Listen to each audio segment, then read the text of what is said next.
তো hello guys, চলে এসেছি এবার খেলার খবর চ্যানেলে বিগ আপডেট নিয়ে। তো চলো বন্ধুরা, খুব গুরুত্বপূর্ণ আপডেট নিয়ে চলে এসেছি। ফুল ভিডিওটা দেখতে থাকো, স্কিপ করবে না। স্কিপ করলে কিন্তু ভিডিওর মধ্যে অনেক কিছু মিস করবে। এবং এই খেলার খবর চ্যানেলে যারা নতুন আছো, অবশ্যই খেলার খবর চ্যানেলটা সাবস্ক্রাইব করে পাশে থাকা ব্ল্যাক অ্যান্ড ঘন্টাটাকে ঢং করে বাজিয়ে দাও। বেশি বেশি লাইক এবং কমেন্ট করে দাও, যাতে মোটিভেট হয় তোমাদের এই খেলার খবর চ্যানেলে আমি ফার্স্ট আপডেট দিতে পারি। তো বন্ধুরা, ফার্স্ট যে আপডেটটা নিয়ে চলো বন্ধুরা, যে ফার্স্ট আপডেটটা নিয়ে কথা বলবো, খুব গুরুত্বপূর্ণ আপডেট।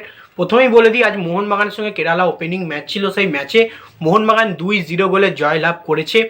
এবং প্রথম আপডেটটাই কিন্তু আমি এমবিএসজি শিবিরের প্লেয়ার রবসন রবিনোকে নিয়ে দিতে চাই। কিন্তু প্রচুর একটা সিরিয়াস কিন্তু চোট পেয়েছে আজকের ম্যাচে কিন্তু রবসন রবিনো। তো বেসিক্যালি বোঝা যাচ্ছে না চোটটা কতটা গুরুতর, কারণ আমরা মোহনবাগান মোহনবাগান সাপোর্টার হিসাবে কিন্তু কিছুটা হলেও ভয়ে রয়েছি। কারণ রবসন রবিনোকে ট্রেচারে করে বাইরে বার করতে হয়েছে। রবসন রবিনো যেভাবে চোটটা লেগেছে সেভাবে কিন্তু তার নিজে হেঁটে বেরোতে পারেনি, ট্রেচারে করে বাইরে বার করতে হয়েছে। তো জানি না, যদি চোট খুব গুরুতর হয় আবারও কিন্তু সেই রবসন রবিনোকে কিছু ম্যাচেস বসতে হবে।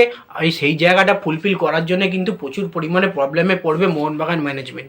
তো সেক্ষেত্রে দেখা যাক রবসন রবিনোর চোটটা কতটা গুরুতর। খবর অবশ্যই কালকের মধ্যে আমরা পেয়ে যাব।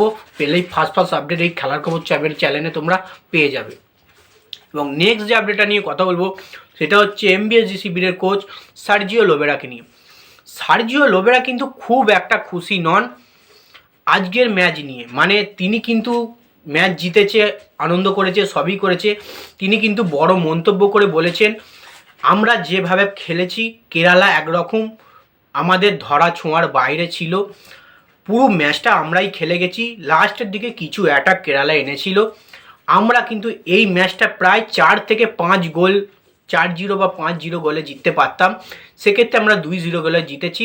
প্লেয়ারদের আরও কিছুটা আমাকে বোঝাতে হবে, আরও কিছুটা ভালোভাবে স্ট্রাইকিং লাইনের দিকটা দেখতে হবে, কিভাবে গোল করতে হয় ভালো করে বুঝিয়ে ম্যাচ যাতে আরও ভালো খেলতে হয় সেই রকমই আমাদের পারফরমেন্স করতে হবে।